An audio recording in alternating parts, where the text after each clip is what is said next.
আমি তারেক রহমান সাহেবকে অনুরোধ করব, দেরিতে হলো আপনার আশেপাশে যারা আছে তাদেরকে চিহ্নিত করেন। দূরের কোনো লোকের থেকে কোনো বিপদ হয় না, কাছের লোকের থেকে বিপদ হয়। আমি যখন আপনার পিতাকে বলেছিলাম যে আপনার বিরুদ্ধে ষড়যন্ত্র হয়েছে, আপনার পিতাকে হত্যা করবে, এটাতে কে সাহায্য করেছিল? শহীদ রাষ্ট্রপতি জিয়াউর রহমানের প্রাইভেট সেক্রেটারি মাহফুজ তথ্যগুলি আপডেট দিয়েছিল মঞ্জুরকে।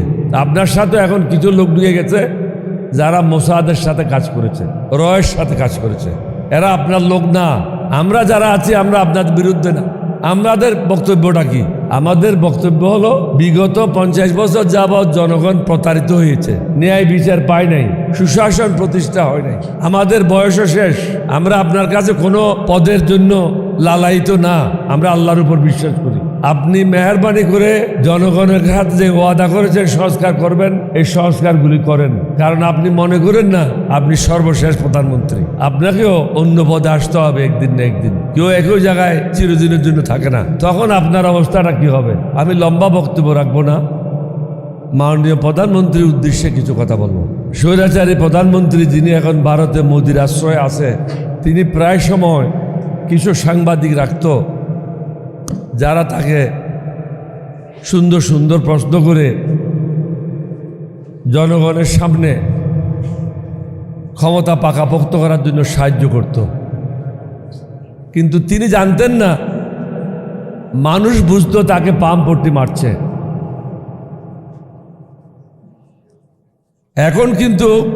এখন কিছু লোক সৃষ্টি হয়েছে যাদেরকে তিনি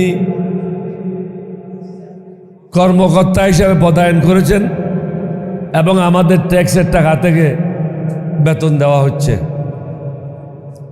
তাদের বাবার পরিচয় নাই, মায়ের পরিচয় নাই, অথচ জাতীয় নেতাদের সম্বন্ধে বক্তব্য রাখছে।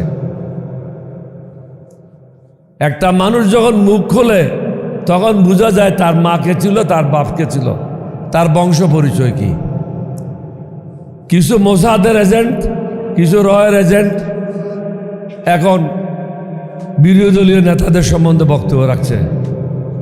আমি তারেক রহমান সাহেবকে অনুরোধ করব, দেরিতে হলো আপনার আশেপাশে যারা আছে তাদেরকে চিহ্নিত করেন। দূরের কোনো লোকের থেকে কোনো বিপদ হয় না, কাছের লোকের থেকে বিপদ হয়। আমি যখন আপনার পিতাকে বলেছিলাম যে আপনার বিরুদ্ধে ষড়যন্ত্র হয়েছে, আপনার পিতাকে হত্যা করবে, এটাতে কে সাহায্য করেছিল? শহীদ রাষ্ট্রপতি জিয়াউর রহমানের প্রাইভেট সেক্রেটারি মাহফুজ তথ্যগুলি আপডেট দিয়েছিল মঞ্জুরকে। আপনার সাথে এখন কিছু লোক ঢুকে গেছে যারা মোসাদের সাথে কাজ করেছে, রয়ের সাথে কাজ করেছে। এরা আপনার লোক না। আমরা যারা আছি আমরা আপনাদের বিরুদ্ধে না। আমাদের বক্তব্যটা কি? আমাদের বক্তব্য হলো বিগত 50 বছর যাবৎ জনগণ প্রতারিত হয়েছে, ন্যায় বিচার পায় নাই, সুশাসন প্রতিষ্ঠা হয় নাই, আমাদের বয়সও শেষ। আমরা আপনার কাছে কোনো পদের জন্য লালায়িত না, আমরা আল্লাহর উপর বিশ্বাস করি। আপনি মেহরবানি করে জনগণের হাতে যে ওয়াদা করেছেন সংস্কার করবেন, এই সংস্কারগুলি করেন। কারণ আপনি মনে করেন না আপনি সর্বশেষ প্রধানমন্ত্রী, আপনাকেও অন্য পদে আসতে হবে একদিন না একদিন। কেউ একই জায়গায় চিরদিনের জন্য থাকে না। তখন আপনার অবস্থাটা কি হবে? সুতরাং সব কিছু বিবেচনায় নিয়ে আমি বারবার বলেছি, শুধু একটাই আপনার আপত্তি থাকতে পারে, যেটা আপনি প্রধানমন্ত্রী হিসাবে দলের প্রধান থাকতে পারবেন না। এটা ছাড়া বাকি কোনো জায়গায় আপনার আপত্তি থাকার কথা না। আমরা বারবার আপনাকে কেন বলছি? কারণ আমাদের অভিজ্ঞতা থেকে আমরা দেখেছি কি কি ভুল হয়েছে, জনগণ কি কি কারণে কষ্ট পেয়েছে। জনগণকে আর কষ্ট দেওয়া যাবে না। আজকে দেশের অবস্থাটা কি? দ্রব্যমূল্য প্রতিদিন বৃদ্ধি পাচ্ছে, মানুষের আয় বৃদ্ধি পাচ্ছে না। 4 দিন না 5 দিন আগে আসছে যে টুথপেস্ট যেগুলো আপনি প্রত্যেক দিন ব্যবহার করেন এগুলির মধ্যে বিভিন্ন রকম ক্ষতিকারক জিনিসগুলি আছে, অর্থাৎ খাদ্যে বিষ মিশানো হচ্ছে প্রত্যেক দিন। এই জন্য মানুষ বিভিন্ন রোগে আক্রান্ত হচ্ছে, আপনি সেদিকে কোনো মন দিচ্ছেন না। আমি মনে করি অন্যান্য দেশের মতো খাদ্যে যারা ভেজাল দেবে তাদের জন্য মৃত্যুদণ্ড হওয়া উচিত। কঠোর আইন করেন। আমি আগেও বলেছি শহীদ রাষ্ট্রপতি জিয়াউর রহমান স্বাধীনতা ঘোষণার করার কারণে বাংলাদেশে সকলের কাছে পরিচিতি লাভ করেছিল এবং প্রসিদ্ধ হয়েছিল। আপনার মাতাও সংসদীয় গণতন্ত্র প্রবর্তন করার জন্য জনগণের কাছে সমাদৃত হয়েছিল, সম্মানিত হয়েছিল।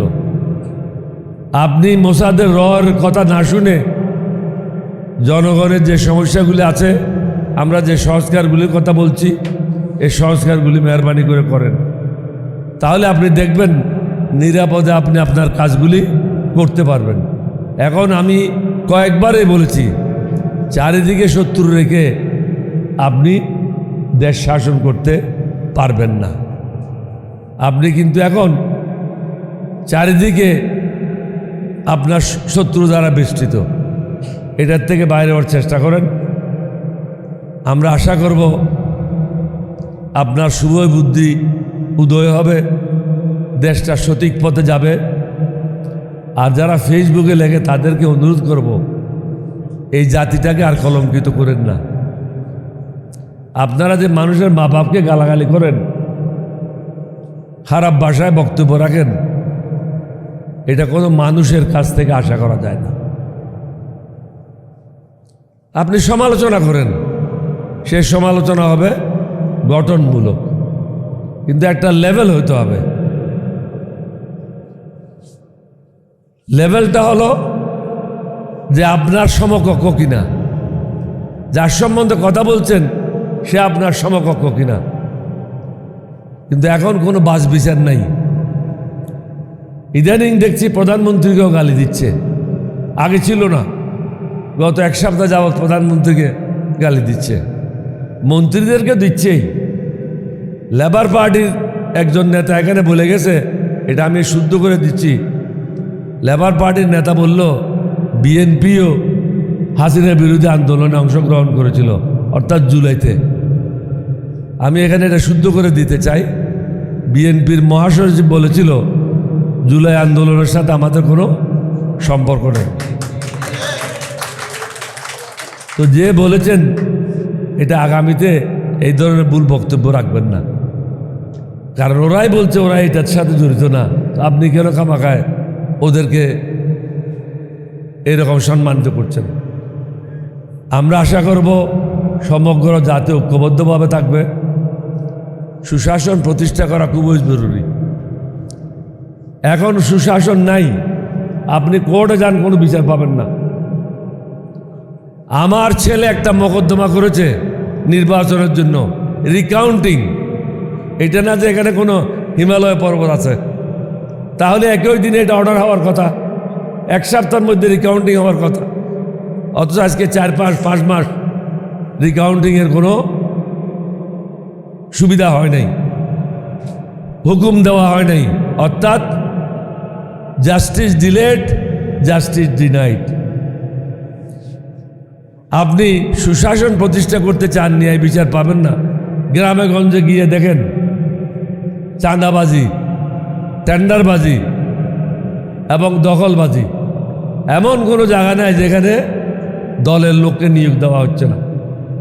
অথচ হওয়া উচিত ছিল যোগ্য ব্যক্তিদের যোগ্য স্থানে নিয়োগ দেওয়া এবং প্রতিটা ক্ষেত্রে জবাবদিহিতে থাকা। যে হোক জবাবদিহি করতে হবে। জবাবদিহি না হলে সমাজে কখন সুশাসন প্রতিষ্ঠা হবে না, ন্যায় বিচার প্রতিষ্ঠা হবে না। মানুষ মরণশীল, আমাদের সবাইকে মৃত্যুর স্বাদ গ্রহণ করতে হবে। আপনি কি ইমানদার মুসলমান হিসেবে মরবেন না বেঈমান মুনাফিক হিসেবে মরবেন, এটাই হলো কথা। আপনাদের সবাইকে ধন্যবাদ।